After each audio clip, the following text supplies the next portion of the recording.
සුබ දවසක් වේවා සියලුම දෙනාට. මම අද මේ වීඩියෝ එකෙන් කතා කරන්නේ ස්ක්‍රීන්ෂොට් ඇප්ලිකේෂන් එකට අදාළව ඇඩ්වාන්ස් සර්ච් පේජ් එකේ සර්චින් ප්‍රොසෙස් එක සහ පැගිනේෂන් එක කොහොමද මම හදාගෙන තියෙන්නේ කියලා.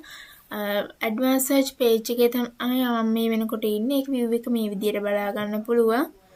ඒ වගේම තමයි මේකේ සර්ච් කරන කොටස තමයි මේ තියෙන්නේ සර්ච් බාර් එක. ඒ වගේම තමයි සර්ච් කියලා බටන් එක මේ විදිහට බලා ගන්න පුළුවන්. අපිට මේකේ තියෙන ප්‍රොඩක්ට් වලට අදාළව ප්‍රොඩක්ට් එකක නමක කොටසක් හරි එහෙම නැත්නම් ඩිස්ක්‍රිප්ෂන් එකේ කොටසක් හරි මේක සර්ච් කරාන් පස්සේ අපිට ඒකට අදාළ රිසල්ට් එක මෙතන ෆිල්ටර් වෙලා එනවා බලා ගන්න පුළුවන්. මම දැනට මේ වෙනකොට ප්‍රොඩක්ට් ඇඩ් කරලා තියෙන්නේ ප්‍රොඩක්ට් 6ක් විදියට. මේ තමයි ප්‍රොඩක්ට් ටික. එක පේජ් එකකට ප්‍රොඩක්ට් 3 ගානේ තමයි මම ඇඩ් කරගෙන තියෙන්නේ. මම දැන් මේකේ ප්‍රොඩක්ෂන් කියලා සර්ච් කරනවා. මේකේ ප්‍රොඩක්ෂන් කියලා වර්ඩ් එකක් තියෙන්නේ ස්කිල්ස් දෙකකට විතරයි. අපි දැන් බලමු කොහොමද මේකේ සර්ච් කරාට පස්සේ ෆිල්ටර් වෙලා එන්නේ කියලා. මම දැන් සර්ච් කරනවා. අපිට මේ විදිහට බලා ගන්න පුළුවන් වීඩියෝ ප්‍රොඩක්ෂන් සහ මියුසික් ප්‍රොඩක්ෂන් කියලා මේ විදිහට දෙකක් ආව බලා ගන්න පුළුවන්.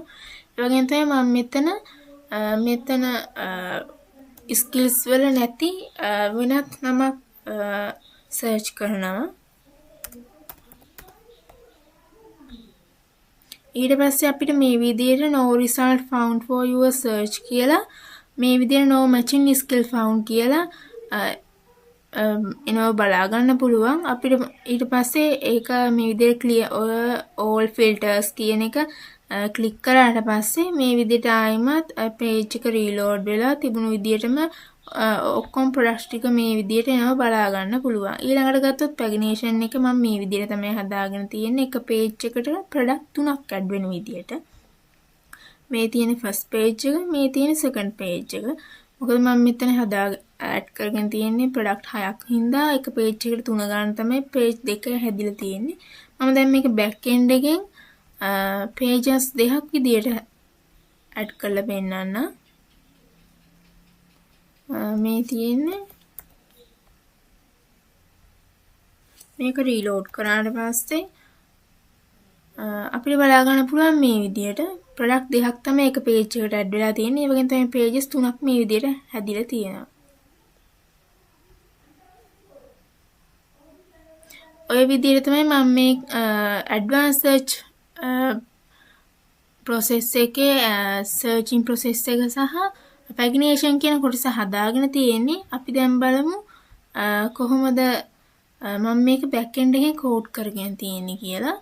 advanced search process product.php කියන ෆයිල් එකේ තමයි මම දැන් මේ වෙනකොට ඉන්නේ. මේකේ php tag එකක් open කරලා මේ වගේ session එකක් start කරලා තියෙනවා. ඒ වගේම තමයි session එකක් නැත්තම් session එකක් හැදෙන විදිහ තමයි මෙතන හදාගෙන තියෙන්නේ. ඒ වගේම තමයි DB connection එක add කරගෙන තියෙනවා. ඊට පස්සේ remember me token එක check කරගෙන තියෙනවා. ඔය විදිහට ඊට පස්සේ header එක add කරගෙන තියෙනවා. ඊට පස්සේ මෙතන require කරගෙන තියෙන product search.php කියන ෆයිල් එක ඒක තමයි අපි functions හදාගෙන ඒකේ query set කරගෙන තියෙනවා මේ විදියට product search.php කියන ෆයිල් එක බලුවා. ඒක අපිට මේ විදියට තමයි බලා ගන්න පුළුවන්. මම දැන් ආයිමත් advanced search product කියන ෆයිල් එකට ගියාට පස්සේ අපිට ඒකේ මෙතන parameters filter කරලා ගන්න array එකක් මෙතන හදාගෙන තියෙනවා. ඊට පස්සේ මෙතන තමයි pagination එකට අදාළ කොටස මම හදාගෙන තියෙන්නේ. ඊපස්සේ මෙතනින් database එකෙන් categories වලට අදාළ data search කරලා මේ විදිහට variable එකට assign කරගෙන තිනවා. ඊට පස්සේ ඒක array එකකට දාගෙන ওই විදිහට හදාගෙන තියෙනවා. ඊට පස්සේ මෙතන product ටික total product ටික fetch කරලා total product ටික අරගෙන තියෙනවා.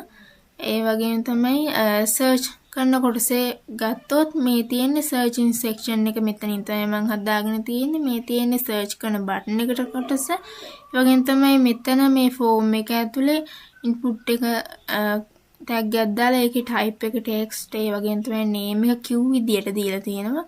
ওই විදියට තමයි මම සර්ච් කරන එකට අදාළ කොටස හදාගෙන තියෙන්නේ. ඊට පස්සේ පැග්නේෂන් එකට අදාළ කොටස ගත්තොත් මම මේ මෙතන ඉඳන් තමයි පැග්නේෂන් එකට අදාළ කොටස මම හදාගෙන තියෙන්නේ. මෙතන ටෝටල් පේජස් ගන්න එකට වඩා වැඩි නම් වෙන්න ඕන කොටස තමයි මෙතන හදාගෙන තියෙන්නේ. එන් තමයි PHP ටැග් එක ඇතුලේ end if එක දාලා තියෙනවා. ඊට පස්සේ for loop එකක් ඇඩ් කරලා මේ විදියට හදාගෙන තියෙනවා. ඒ වගේම තමයි මෙතන මේ PHP ටැග් එක ඇතුලේ if එකක් දාලා ඒකේ current pages ගන්නට වඩා total pages ගන්න වැඩි නම් වෙන්න ඕන කොටස තමයි මෙතන හදාගෙන තියෙන්නේ. ඒ වගේම තමයි මෙතන මේ තියෙන්නේ else එකක් දාලා අපි සර්ච් කරන ප්‍රොඩක්ට් වර්ඩ් එකට අදාළ මුකුත් රිසල්ට් එක ගන්න නැත්නම් අපිට පෙන්වන view එක තමයි මෙතන මේ විදිහට හදාගෙන තියෙන්නේ. no matching skill found කියලා මේ විදිහට තමයි හදලා. ඒක තමයි clear all filters කියන තිබුණ බටන් එක හදාගෙන තිබුණත් අපි මෙතන මේ විදිහට මේ anchor tag එක ඇතුළේ දාලා තමයි හදාගෙන තියෙන්නේ. product search.php ෆයිල් එක ගත්තොත් මුලින් ඉඳලා ගත්තොත් මේ විදිහට තමයි බලා ගන්න පුළුවන්. මේ විදිහට functions හදාගෙන තියෙනවා මම.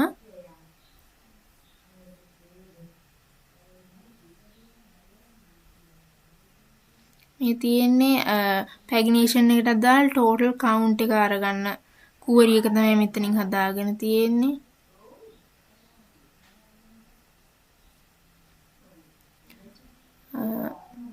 ඉතින් ඔය විදිහට තමයි මම Skillshop web application එකේ advanced search එකට අදාළ searching කොටස සහ pagination කොටස හදාගෙන තියෙන්නේ. එහෙනම් තවත් වීඩියෝ එකකින් හම්බෙමු. Thank you.